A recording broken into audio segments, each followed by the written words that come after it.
What happens when you get what you really thought that you wanted and you're still unfulfilled? When you marry Bay and then you're unhappy.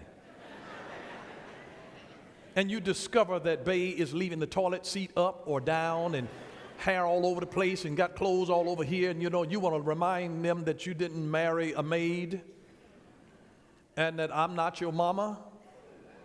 I'm not going to be picking up after you like this, and you start discovering some realities about Bay that you didn't really notice while y'all were dating, and and you all getting all duded up for Bay. And now that you have Bay is not as exciting as what it used to be, and then you move into the right neighborhood, you get the kind of house that you really thought that you wanted, and then you discover, hey, this thing has got to be clean. And the bigger it is, the more room it is to clean. The more bathrooms to clean, the more floors to vacuum and sweep and all of that. It's just more stuff to have to maintain. And you discover this wasn't all that it was cracked up to be. And then, you get a job that you want to get, and then you discover, there are some people here. And that this is not all that it was cracked up to be. There are some folks that have got some issues. I didn't even do anything to her, and I didn't even do anything to him, and you discover that this thing is not all that it was cracked up to be. And then you get the body that you want, and then you discover that you're still not satisfied. Soon as you get everything all buffed up and built up and implanted, and your knees start hurting. and then your back goes out. You cute, but your back is... You're real cute. You got everything all shaped up and all fine, and that your neck got a crook in it.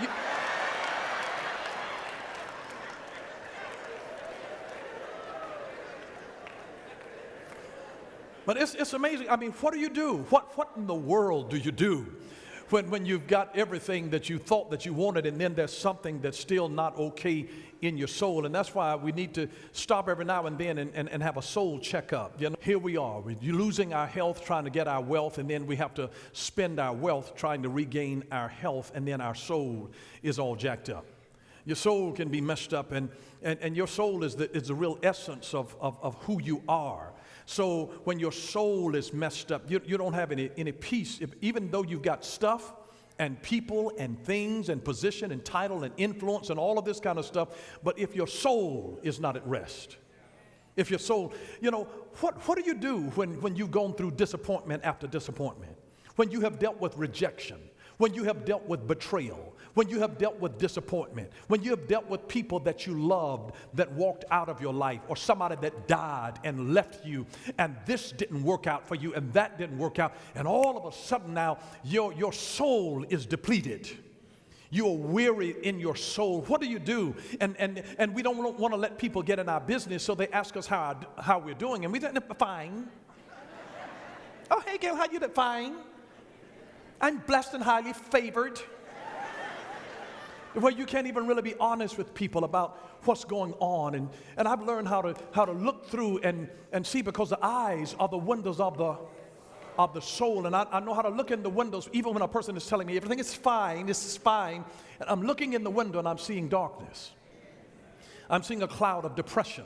I'm looking in the window. You said fine, and then I've come to realize that fine is an acronym that means that you are frustrated, insecure, neurotic, and emotionally unstable.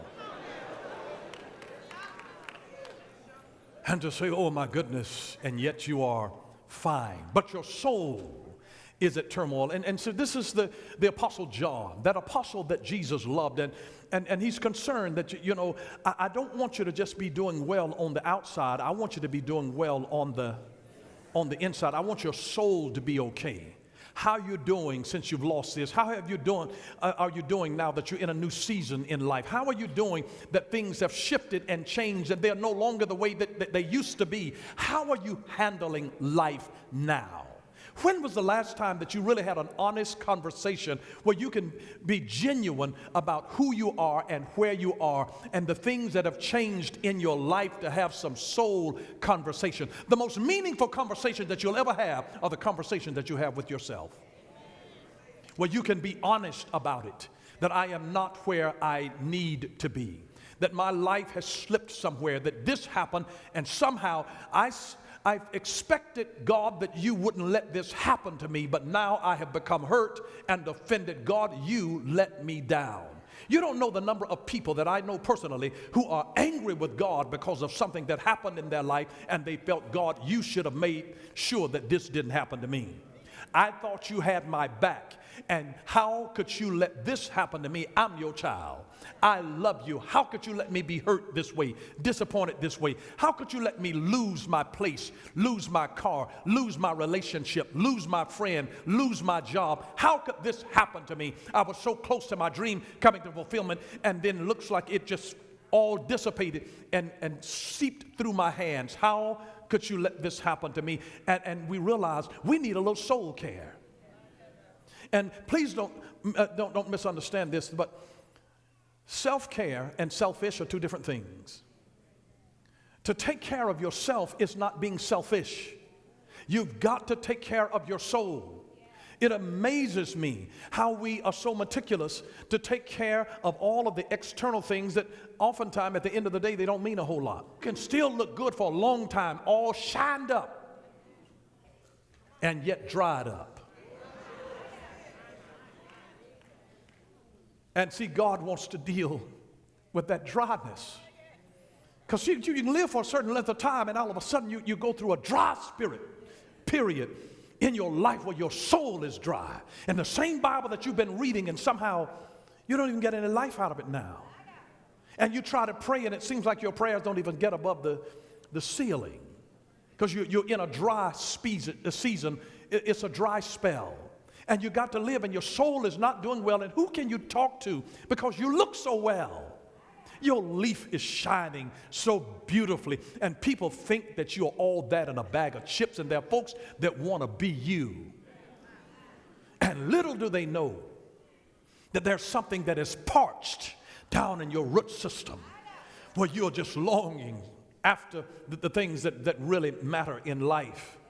I mean, God wants you blessed. God wants you prospered. God wants you to be healthy in your body. But God, more importantly, wants you to have a healthy soul. He wants you to have a healthy soul. What is the soul? The Old Testament refers to it as the Nephesh.